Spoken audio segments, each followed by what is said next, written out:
Hello आणि welcome, सर्वांचं स्वागत आहे. तर JEEच्या स्पेशल टॉपिकच्या क्वेश्चनमध्ये आपण पुढे चालूया. आजचा क्वेश्चन इंटरेस्टिंग आहे थोडासा. याच्यामध्ये थोडंसं इमॅजिनेशन लागते आणि ते इमॅजिनेशन पण कुठल्या ना कुठल्या कारणावर पाहिजे. ते कारण पण काय आपण बघूया. तर क्वेश्चनमध्ये काय म्हटलं आहे की एक एरिया इन्क्लोज केलेला आहे y = e⁻⁻x². पहिलं आपला आयडिया काय असलं पाहिजे, ग्राफ काढायचा. तर ग्राफ कसा काढायचा हे ओळखण्यासाठी आपण चला याच्यावर जाऊया. हा एक्स आहे, एक्सचा जर स्क्वेअर केला हा काय असणार नेहमी पॉझिटिव्ह, राईट. एक्सचा स्क्वेअर नेहमी काय असेल पॉझिटिव्ह. आता मी याचं व्हॅल्यू घेतली समजा, ओके. कुठली व्हॅल्यू घेतली, e⁻ घेतला तर e⁻ झाला हा x². ठीक आहे, एक काम करू आपण त्याला मायनस करू, आधी निगेटिव्ह करू. मायनस जर केलं तर साईन काय होते, चेंज होते. सो -x² काय झालं <0. आता जेव्हा आपण ईचा पॉवर घेतो तर लक्षात ठेवा ईची व्हॅल्यू 1 पेक्षा मोठी आहे. ईची व्हॅल्यू 1 पेक्षा मोठी आहे. तर जेव्हा आपण ईचा पॉवर घेतो तर व्हॅल्यू चेंज होत नाही, म्हणजे साईन चेंज होत नाही. कशाची, राईट साईडची. हो सॉरी, e⁻0 पेक्षा. ठीक आहे, ओके, नो प्रॉब्लेम. 1 पेक्षा छोटा असेल. आता हे आपलं फंक्शन बनलं. आपल्याला माहिती आहे की हे छोटी व्हॅल्यू म्हणजे कंटिन्युअसली डिक्रीजिंग होणार आहे, <0 आहे. So it basically decreasing function आहे, 1 पेक्षा छोटा आहे. दिसतं ना, e⁻0 म्हणजे 1 होते. तर 1 पेक्षा खाली खाली व्हॅल्यू चालली आहे. मग या लॉजिकवर आपण काय करूया, एक्स ॲक्सिस वाय ॲक्सिस काढली. ठीक आहे, एक्स ॲक्सिस वाय ॲक्सिस. इथे कुठेतरी माझी व्हॅल्यू असेल 1 सपोज, कारण की जर तुम्ही इथे e⁻x ची व्हॅल्यू 0 पुट केला तर आन्सर किती येणार आहे 1. मायनस मत ठेवा, प्लस मत ठेवा, तर इथून आपली व्हॅल्यू डिक्रीज होत जाणार आहे. ठीक आहे, इथून आपण डिक्रीजिंग व्हॅल्यू काढूया या प्रकारे. आता होत असेल समोर, जेव्हा तो इन्फानाईटकडे जाईल त्यावेळेस ही व्हॅल्यू 0 कडे जाईल अप्रॉक्सिमेटली. ओके, चलो नो प्रॉब्लेम. इथपर्यंत चाललो आपण. डिक्रीज होत चालली हळूहळू. आणखीला खाली घेऊ शकते, घ्यायचं असेल तर, पण दिस इज सफिशियंट. आता नेक्स्ट पॉईंट काय, y = 0 म्हणजे काय, एक्स ॲक्सिस. तर ही झाली y = 0 म्हणजे एक्स ॲक्सिस जे आपल्याकडे ऑलरेडी आहे. x = 0 म्हणजे y ॲक्सिस, हीच ॲक्सिस जी आपण ऑलरेडी काढलेली आहे. आणि तिसरा पॉईंट दिला आहे x = 1. x = 1 कुठे असते, इथे कुठेतरी असेल x = 1. So at x = 1. तर आपल्याला बेसिकली कुठला एरिया पाहिजे, आपल्याला पाहिजे हा एरिया. या एरियाची गोष्ट करणं सुरू आहे. आता जर तुम्हाला नसेल माहिती तर हे जे फंक्शन आहे y = e⁻⁻x², याचं काही डायरेक्ट इंटिग्रेशन आपल्या सिलेबसमध्ये नाही आहे. तुम्ही वाटेल त्याला सॉल्व्ह करू शकता आणि होईल पॉसिबल तर मी याचं सोल्युशन पण इंटिग्रल करून दाखवेल, पण सध्या आपल्या स्कोपमध्ये याची काही गरज नाही आहे. आता आपल्याला काय माहीत पडलं, हा इथे पॉईंट ऑफ इंटरसेक्शन आहे, तर आपण त्याला सायमल्टेनियसली सॉल्व्ह करू. काही मोठं काम नाही आहे. पुट x = 1 आपल्या फंक्शनमध्ये. x = 1 पुट करायचं आहे. सो आता y = e⁻⁻1². ठीक आहे, मायनस बाहेर आहे आणि 1² आहे. सो बेसिकली हा काय झाला e⁻⁻1 किंवा y = 1/e. तर हा जो आपला पॉईंट आहे हा झाला. जर x ची व्हॅल्यू 1 पुट केली तर हा होते 1/e. Okay, no problem. हा पॉईंट आहे 0, 1 आणि हा आहे 1 to e. आता बघा, पहिला कंडिशन चेक करू की हा एरिया 1/e पेक्षा मोठा आहे की नाही चेक करायचा आहे. इंटिग्रेट होऊ शकत नाही तर इंटिग्रेटची गरजच नाही आहे. बेसिकली मी हा रेक्टँगल बनवतो एक. आता या रेक्टँगलमध्ये जर बनवला आपण हा रेक्टँगल एवढा, ठीक आहे. आता रेक्टँगल तुम्ही मल्टिप्लाय करा तर 1 × 1 होईल, पण आपल्याला 1 नाही पाहिजे, ई पाहिजे. तर मी काय करतो, ई मधून पण एक हॉरिझॉन्टल लाईन ड्रॉ करतो. समजा एक ई मधून हॉरिझॉन्टल लाईन ड्रॉ केली या इथे अशी, बघा. तर ही हाईट किती झाली आपली, वायची व्हॅल्यू 1/e आहे, हाईट झाली ई. आता बघा, हा जो ब्ल्यू कलरचा एरिया आहे, हा एरिया या टोटल एरियापेक्षा तर लहानच आहे. ठीक आहे, हा जो ब्ल्यू कलरचा एरिया, याला मी समजा म्हणतो ब्ल्यू कलरचा एरिया, दिस इज A1. तर आपल्याला काय माहिती पडलं की A1 इज s है ना. मोठ्या एरियापेक्षा हा छोटाच पार्ट आहे त्यातला. एरिया A1 किती आहे करा, बेस इंटू हाईट, म्हणण्यापेक्षा लेंथ इंटू विड्थ. तर लेंथ किती आहे 1 आणि विड्थ किती आहे 1/e is s. Equal to पण राहू शकते, डिपेंड करते की इक्वल टू पाहिजे नाही, पण दिली आहे कंडिशन तर आपण लिहू. So basically s is greater than कशापेक्षा 1/e पेक्षा. बघा, पहिली कंडिशन तर आपल्याला अशीच मिळाली की s is greater than 1/e. Easy काम होतं, इझिली आन्सर भेटलं. काही जास्त डोकं लावायची गरज नव्हती, फक्त छोटासा ग्राफ काढायचा होता आणि व्हॅल्यू काढायच्या होत्या. आता जर सेकंड पॉईंटकडे जाऊया. आता तुम्ही सेकंड पॉईंटमध्ये बघितला तर परत कंडिशन आहे की एसची व्हॅल्यू 1 - 1/e पेक्षा मोठी असेल.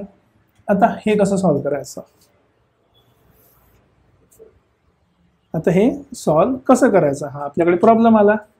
तर आपण काय करूया,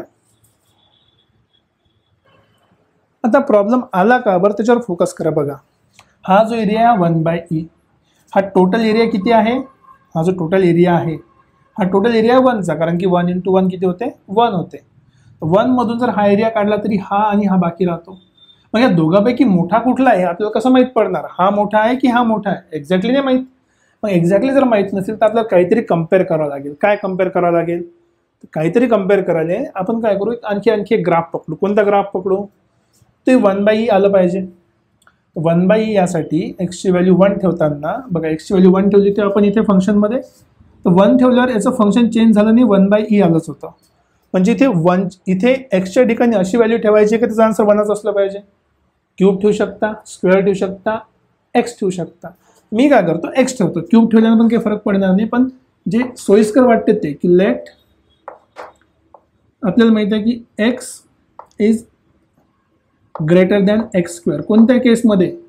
0 to 1च्या मध्ये. बिटवीन 0 to 1 एक्सची व्हॅल्यू काय एक्स स्क्वेअरपेक्षा मोठी आहे. तुम्हाला आठवत नसेल, मी छोटासा ग्राफ काढतो नंतर इरेज करतो. हा आहे आपला एक्स स्क्वेअरचा ग्राफ, राईट. हा आहे एक्स स्क्वेअरचा ग्राफ, y = ठीक आहे. इथे 1 पकडून घेऊ आपण, ही 1ची व्हॅल्यू आहे. आणि जर तुम्हाला y = x काढायचं असेल तर हा आहे आपला y = एक्सचा ग्राफ. तर बघा, 0 to 1च्या मध्ये हे एक्स स्क्वेअरची व्हॅल्यू काय छोटी आहे, एक्सची व्हॅल्यू काय मोठी आहे. एक्स स्क्वेअरची व्हॅल्यू छोटी, एक्सची व्हॅल्यू मोठी. तर बेसिकली एक्स मोठा आहे, एक्स काय मोठा. तर मायनसनं मल्टिप्लाय करू आपण. सो -x लेस दॅन -x². काही प्रॉब्लेम नाही. e⁻ घ्या. So e⁻−x is less than, ठीक आहे, इक्वल टू लिहायचं, इक्वल टू लिहू शकता, पण मी जस्ट सांगतो तुम्हाला e⁻−x². म्हणजे e⁻x चा ग्राफ जो आहे मायनसचा, e⁻−x चा ग्राफ हा ओरिजिनल ग्राफपेक्षा खाली असला पाहिजे. ओरिजिनल ग्राफपेक्षा खाली असला पाहिजे. तर खाली असणारच आहे, ते आपण पाहिलं आता मॅथमॅटिकली. मग आपल्याला बाउंड्री पॉईंट पाहायचा आहे. x = 0 पुट करा. सो ॲट x = 0 कशा इक्वेशनमध्ये? y = e⁻−x मध्ये. x चा पॉवर 0 पुट केला तर y = किती मिळाला? 1. अँड ॲट x = 1 ठेवा. हा झाला y = e⁻−1, म्हणजे y = 1/e. म्हणजे सेम एंड पॉईंट आहे आपले. जो सेकंड जो ग्राफ आहे आपला e⁻ कुठला? -x चा, तो याच्या खाली असणार आहे. हा जो ग्राफ आहे एंड पॉईंट सेम आहे, एंड पॉईंट आपले सेम आहे. आणि हा जो ग्राफ आहे दिस इज y = e⁻−x चा ग्राफ आहे. आणि e⁻−x काय इंटिग्रेट करायला सोपं आहे, क्यूबपेक्षा सोपं आहे, म्हणून आपण e⁻−x घेतला. तुम्हाला वाटेल तुम्ही क्यूब घेऊ शकता, पण तरी क्यूबचा पण ग्राफ वर जाईल. त्याचा आपल्याला छोटा ग्राफ पाहिजे होता. ओके, चला e⁻−x भेटला. आता इथे आपल्याला माहिती आहे, मी थोडं इरेज करतो, एक सेकंड होल्ड करा. तर सेकंड केसमध्ये जो आपल्याला ग्राफ काढायचा तो आहे एस. आपल्याला माहिती आहे की एस काय मोठा आहे, कशापेक्षा? या e⁻x च्या ग्राफपेक्षा. आपण त्याला इंटिग्रेट करू. कुठून कुठपर्यंत? 0 to 1 e⁻−x dx. आणि हे इंटिग्रेशन करणं सोपं आहे. इंटिग्रेशन काय होणार? -e⁻−x limit 0 to 1. ठीक आहे. सिम्पली वरची आणि खालची व्हॅल्यू पुट करा. So s is greater than equals to, वरची व्हॅल्यू पुट केली तर -x झाला आणि मायनस आहे तो -1/e झाला. आणि मायनस मायनस झाला प्लस, आणि e⁻0 ठेवलं तर हा झाला 1. So basically s is greater than equals to 1 - 1/e. बघा, हेच आपल्याला काढायचं होतं बी ऑप्शनमध्ये की S is greater than 1 - 1/e. Easy काम, सिम्पलसा क्वेश्चन, नो कॅल्क्युलेशन, नो जास्त इंटिग्रेशन. राईट, सेकंड ऑप्शन भेटला. आता या ऑप्शन नंबर 3rd आणि 4th मध्ये बघा, एक महत्त्वाचा पॉईंट. इथे 1/√2 दिसू राहिलं, इथे पण 1/√2 आहे. 1/√2 ची व्हॅल्यू किती आहे? ऑब्व्हियसली √2 किती असते? 1.4. मोठ्या नंबरने डिवाइड केलं तर व्हॅल्यू 1 पेक्षा छोटी असेल, म्हणजे दोघांच्या मध्ये कुठेतरी काय असणार आहे? √2 चा पॉईंट असेल. ठीक आहे, √2 चा पॉईंट घेऊ आपण, कारण त्याने म्हटलं आहे तर याच ग्राफमध्ये कुठेतरी √2चा पॉईंट घ्या, कुठे पण घ्या, काही हरकत नाही. समजा इथे √2चा पॉईंट घेतला की let x is equals to √2. ठीक आहे, इथे फंक्शनमध्ये पुट करून बघा काय भेटणार आहे आता. ठीक आहे, f ऑफ √2 फंक्शनमध्ये जर आपण ती व्हॅल्यू पुट केली f ऑफ √2 किती भेटणार आहे ते चेक करूया आपण. ठीक आहे, बघा म्हटलं ना, ते महत्त्वाचा पॉईंट काय की इथे आपल्याला ओळखायचं की √2 जर इक्वेशनमध्ये आलं तर कुठेतरी √2 हा पॉईंट लागेल आपल्याला. तर जर मी x इक्वल टू √2 पुट केलं तर लेट्स सपोज ॲट, तिसऱ्या केससाठी सॉल्व्ह करतो आपण, तिसऱ्या का चौथ्या केससाठी, ॲट x इक्वल्स टू, अच्छा 1/√2 आहे, तर 1/√2 ठेवू आपण, तर √2 लिहिलं मी, x इक्वल्स टू 1/√2. ही जर व्हॅल्यू पुट केली आपण बघा काय होते, y is equals to e to the power minus x square आहे, म्हणजे 1/√2चा स्क्वेअर आहे. जर तुम्ही याला सॉल्व्ह केलं तर हा झाला e चा पॉवर मायनस 1/2, किंवा तुम्ही याला असं लिहू शकता 1/e चा पॉवर 1/2, किंवा याला तुम्ही 1/√e म्हणू शकता. तर आपल्याला हा पॉईंट जो मिळाला आहे हा आहे 1/√2, 1/√e. ठीक आहे, आता इथून पण एक मी होरिझॉन्टल लाईन ड्रॉ करतो.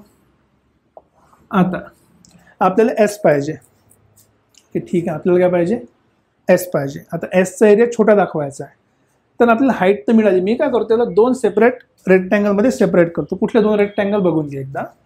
हा एक राईट साईडचा रेक्टँगल आणि हा एक मोठा रेक्टँगल. या मोठ्या रेक्टँगलमध्ये आणि या छोट्या रेक्टँगलपेक्षा व्हॅल्यू काय छोटी आहे. सो आपण काय म्हणू शकतो नेक्स्ट कंडिशनसाठी की हा जो मोठा रेक्टँगलचा एरिया प्लस या छोट्या रेक्टँगलचा एरिया, कुठला मोठा रेक्टँगल, हा पहिलावाला. सो जो एरिया असेल त्याला नाव काय देणार, समजा मी या एरियाला म्हणतो मी A2 आणि हा जो छोटा रेक्टँगल याला म्हणतो आपण A3. सो A2 प्लस A3चा जो एरिया आहे, ठीक आहे, A2 प्लस A3चा एरिया, A2 प्लस A3चा एरिया, त्या दोन्ही एरिया मिळून जो आपला ओरिजिनल S आहे त्याच्यापेक्षा छोटाच आहे. S जो आहे आपला, हा जो ग्राफचा एरिया आहे हा छोटा आहे ना, कारण की एवढा एक्स्ट्रा, इथं पण एक्स्ट्रा आहे काहीतरी, बस तेच आपण यूज करणार आहे. सो A2 म्हणजे काय झालं बघा, रेक्टँगल आहे, बेस किती आहे 1/√2. ठीक आहे, हाईट किती आहे, ठीक आहे, लेंथ म्हणा 1/√2, हाईट किती आहे टोटल 1 ची हाईट आहे इंटू 1 प्लस एरिया 3, हा एरिया रेक्टँगल छोटा, परत हाईट किती आहे याची, इथून इथपर्यंत गेलो आपण, ही हाईट आहे, ही नाही हाईट, ही हाईट या पॉईंटसाठी आहे, ही हाईट आहे 1/√e, हा झाला हाईट. ठीक आहे, आणि हा आपला बेस आहे. टोटल किती होता 1, 1 मधून किती कमी केला 1/√2, 1 मायनस 1/√2 कमी केला. Simply s is less than equals to 1/√2 plus 1/√e into 1 minus 1/√2. ठीक आहे, हे झाला आपला option number, I think option number D. ठीक आहे, अशा प्रकारे आपण ऑप्शन नंबर डी पण क्लिक केलं. तर मल्टिपल चॉईस ऑप्शनमध्ये इंटिग्रेशनच्या कन्सेप्टवर आपण हा क्वेश्चन बिना ॲक्च्युअल इंटिग्रेट करता सॉल्व्ह करू शकतो. फक्त महत्त्वाचा पॉईंट काय आहे इथे, तुम्हाला फंक्शन ओळखता आले पाहिजे की कुठलं फंक्शन घ्यायचं, ही व्हॅल्यू आली कुठून एकदम मध्येच, √2 इथे 1/e आला, पण आपण 1/e तर कुठे दिसत नाही आहे. मग याच्यापेक्षा छोटा एरिया पाहिजे असेल आपल्याला, तर कुठलं फंक्शन घ्यायचं, फंक्शन असं घ्यायचं की हे लिमिटिंग व्हॅल्यू सेम असल्या पाहिजे, फायदा असते, आणि इंटिग्रेट करायला सोपं असलं पाहिजे. म्हणून आपण ही व्हॅल्यू घेतली, कुठलं function y is equals to e to the power minus x. ह्या 3 कंडिशन अप्लाय करून आपण फक्त ग्राफच्या भरोशावर, साधे एलिमेंटरी एरियाच्या भरोशावर हा क्वेश्चन सॉल्व्ह करू शकतो. यामध्ये काही डाऊट असेल तुम्हाला, तुम्ही कमेंट सेक्शनमध्ये लिहू शकता. होईल तेवढं लाईक आणि शेअर करत चला.